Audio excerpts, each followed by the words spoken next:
जय हरी मित्रांनो, सध्या एसटी महामंडळाच्या माध्यमातून NCMC कार्ड काढणं चालू आहे। ज्यांना ज्यांना यामध्ये सवलतीचा प्रवास करायचा आहे त्यांनी कमेंट करून विचारलंय की नेमके हे कार्ड किती तारखेपर्यंत चालू राहणार आहे। त्यावर तर आपण बोलणारच आहोत। मात्र यामध्ये दुसरी एक अशी महत्त्वाची गोष्ट आहे की बऱ्याच या सवलत धारक प्रवाशांनी आपल्या कार्डाची नोंदणी केलेली आहे आणि नोंदणी करते वेळेस त्यांनी कधी 300 दिलेत, कोणी 350 दिले, कोणी 400 रुपये दिले। मग नेमके किती द्यायला पाहिजे याबद्दल आपण या अगोदर माहिती सांगितलेली आहे। मात्र जर जास्त पैसे दिले असतील तर मग ते पैसे आपल्याला कसे मिळणार आणि ज्यांना नवीन काढायचे मग त्यांनी किती रुपये द्यायला पाहिजेत हे आपल्याला महत्त्वाचं जाणून घ्यायचंय। मात्र यामध्ये महत्त्वाचं हे आहे की याची नेमकी तारीख किती आहे असं बऱ्याच जणांनी विचारले, त्याबद्दलच आपल्याला खास सविस्तर बोलायचंय। आता एक लक्षात घ्या मित्रांनो, ज्या ज्येष्ठ नागरिकाचा आणि अमृत ज्येष्ठ नागरिकाचं वय 65 आणि 75 आहे यांना यामध्ये प्रवासात सवलत मिळणार आहे आणि त्यासाठी हे कार्ड काढणं चालू आहे, याची नोंदणी करणं चालू आहे। आता या अगोदर बऱ्याच लोकांनी यासाठी नोंदणी केलेली आहे आणि नोंदणी करते वेळेस या लोकांकडून जे नोंदणीधारक आहेत ज्यांनी त्याचं कॉन्ट्रॅक्ट घेतलेले त्याने कुठं 300 रुपये घेतले, कुठं 350 घेतले, कोणाकडून 400 रुपये घेतले, 250 रुपये घेतले। मात्र यासाठी ज्या प्रवास धारकाकडे जुनं कार्ड असेल त्यांना फक्त 149 रुपये द्यायचे होते। ज्यांच्याकडे कार्ड नाही, नवीन नोंदणी करायची, त्यांना फक्त 199 रुपये द्यायचे होते। आणि ज्यावेळेस हे कार्ड काढायला गेले तर काही लोकांना ज्यांना माहित होतं त्यांनी चौकशी केल्यावर त्यांनी असं सांगितलं, जे काही वरचे पैसे आम्ही घेत आहोत त्याचा आम्ही तुम्हाला रिचार्ज मारून देणार आहे।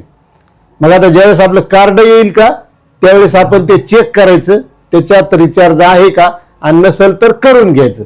हा झाला मुद्दा ज्यांनी या अगोदर नोंदणी केली त्यांच्यासाठी। आता ज्याला नवीन नोंदणी करायची त्याने फक्त 149 रुपये ज्यांच्याकडे जुनं कार्ड आहे त्यांना, आणि ज्यांनी नोंदणीच केलेली नाही कधीच या अगोदर त्यांच्यासाठी 199 रुपये द्यायचे। याच्या व्यतिरिक्त 1 रुपया सुद्धा द्यायचा नाही। आणि जर असे पैसे घेत असतील, तुम्हाला त्याचा परतावा म्हणजे रिचार्ज करून देत नसतील किंवा नवीन कार्ड काढते वेळेस जास्तीच्या पैशाची मागणी करत असतील तर त्याची सरळ सरळ तक्रार करायची, त्याची एजन्सी सुद्धा बंद करण्यात येणार आहे असं परिवहन मंत्री प्रताप सरनाईक यांनी सांगितलेलं आहे आणि एसटी महामंडळाने सुद्धा सांगितलेलं आहे। आता राहिला महत्त्वाचा मुद्दा की या कार्ड काढण्याची तारीख किती दिवसापर्यंत आहे। आता एक लक्षात घ्या, ही जी योजना आहे ज्यांचं वय 65-75 ज्येष्ठ नागरिक आहेत, अमृत ज्येष्ठ नागरिक आहेत, महिला आहेत आणि पुढे आता ज्यावेळेस शाळा चालू होतील त्यावेळेस विद्यार्थ्यांसाठी आणि आता सध्या सुद्धा पत्रकारांनी बऱ्याच या माध्यमातून हे कार्ड काढलेले आहेत कारण त्यांना सुद्धा सवलत आहे। आता मला एक सांगा, ज्यांचं वय जसं जसं जसं 65 होईल, ज्यांचं 75 होईल त्या सर्वांनाच हे कार्ड सवलतीत मिळणार आहेत। मग हे वय होणं बंद होणार आहे का? नाही। आतापर्यंत जसं आपण आधार कार्डवर याचा लाभ घेतलाय, ज्या व्यक्तीचं वय आधार कार्डवर तेवढं झालं त्याला या प्रवासामध्ये सवलत मिळालेली। मग तसंच आता याची नोंदणी सुद्धा ज्या प्रवाशाचं वय 65-75 होईल त्याला या सवलतीचा लाभ घ्यायचा आहे, त्याने त्यावेळेस ते कार्ड काढायचे।